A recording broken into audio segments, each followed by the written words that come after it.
বাড়িতে কখনো কুকুর পুষবেন না। আজকাল ফ্যাশন হয়েছে, ইহুদি নাসারাদের দেখা দেখি, কাফেরদের দেখা দেখি, মুসলিমদের পয়সাওয়ালাদের বাড়িতে কুকুর পুষা, কুকুরকে আদর যত্ন করা। ছেলে মেয়েদের আদর যত্নের সময় নেই, ওর জন্য কাজের মেয়ে চাকরানি রাখা আছে, কিন্তু কুকুরের যত্নের জন্য যথেষ্ট সময় আছে। আল্লাহু আকবার। অথচ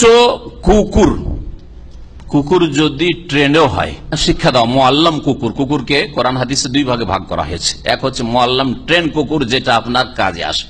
ওর লক্ষণ হচ্ছে যখন আক্রমণ করতে বলবেন আক্রমণ করবে, থামতে বলবেন থেমে যাবে।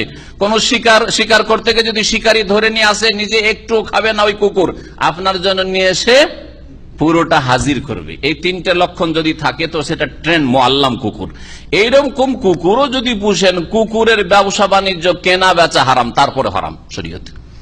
নবী করিম ওখানে ভাগ করেনি, বলছেন নাহা রাসূলুল্লাহ আন সামানিল কালবি, কুকুরের ক্রয় বিক্রয় থেকে নিষেধ করেছেন।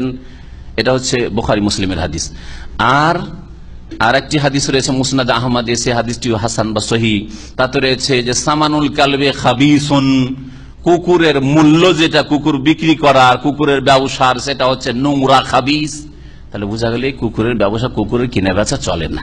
আল্লাহর নিয়ামত, আল্লাহ পয়সা দিচ্ছে না, কুকুর কিনে নিয়ে আসবেন, হ্যাঁ, এটা চলে না। একমাত্র যারা সিএডি কুকুর রাখে সরকার, তাদের হয়তো প্রয়োজন রয়েছে, সেটা আলাদা বিষয়, হয়তো সেই ক্ষেত্রে বৈধতা আর হয়তো রাস্তা আছে। কিন্তু এমনিতে আপনার বাড়িতে কুকুর রাখবেন চোর ডাকাত সম্পর্কে জানার জন্য অথবা আপনার এই জন্য সেই জন্য, না, জায়েজ নয়। আর যদি সেটা যদি ট্রেন কুকুর না হয় আর বাড়িতে রাখেন, বাড়ির চত্বরে যদি রাখেন, নবী করিম সাল্লাল্লাহু আলাইহি ওয়াসাল্লাম বলেছেন যে যেই ব্যক্তি কুকুর বাড়িতে পুষবে, নাকাসা মিন হাসানাতিহি কামা ক্বালা সাল্লাল্লাহু আলাইহি ওয়াসাল্লাম কুল্লা ইয়াউমিন কিরাতুন আও কিরাতান, দুই রকম হাদিস রয়েছে।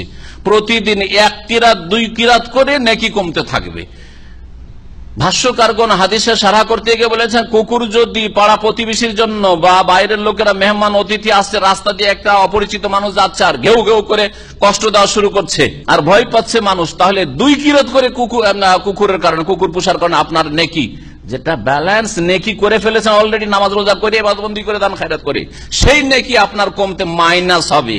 নেকি বাড়াবার প্রয়োজন না, বেড়ে কমবে। আর যদি কুকুর কারো ক্ষয়ক্ষতি না করে, তারপরেও এক কিরাত করি, আর কিরাত যে কত হবে, জানাজার হাদিসে কিরাতের পরিমাণ বলা হয়েছে ওহদ পাহাড়ের সমান। তো আল্লাহ ভালো জানে কত নেকি যে কমে যাচ্ছে ওই সব লোকদের, যেসব লোকেরা বাড়িতে কুকুর পোষে। আল্লাহ রাব্বুল আলামিন মুসলমানদেরকে হিদায়াত দান করেন।